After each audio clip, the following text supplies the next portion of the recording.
So, Ma'am Dirty, meron silang pa-blowout. Right? Blowout nila ang mga mommy and daddy nila. Correct. Huwag kalimutan ibahagi ang inyong blessing. Right. So thank you to our Mayor, Joy Del Monte, and our City Vice Mayor, D.S. Patuloy na bumubuhos ang biyaya dito sa Quezon City. Kabataan QC, tunay na may pagmamalaki.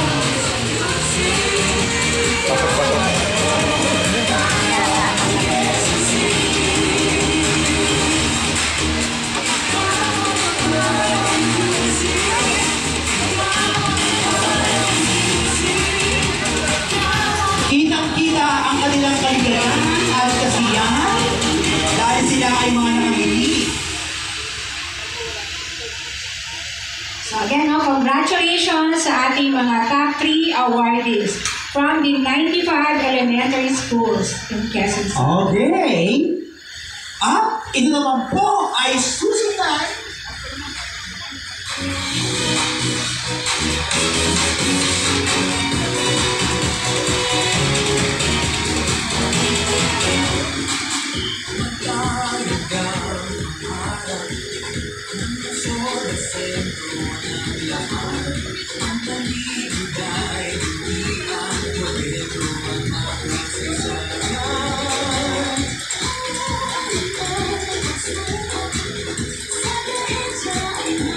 Okay!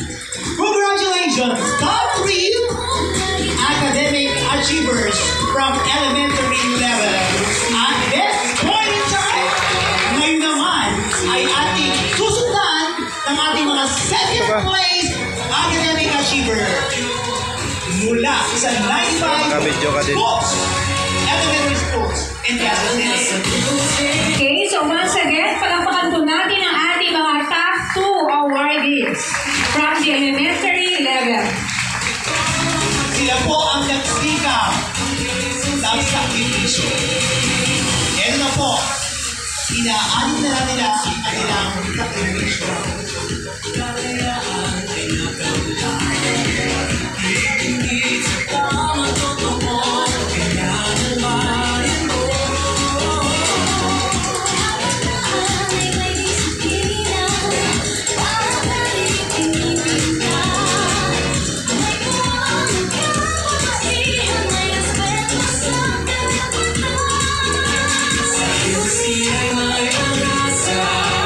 Congrats, no, mga bata. Yan ay bunga na inyong pagtsatsaga. At pagsisikap. So, isang linggo na lang, Ma'am Dirty, magbubukas na naman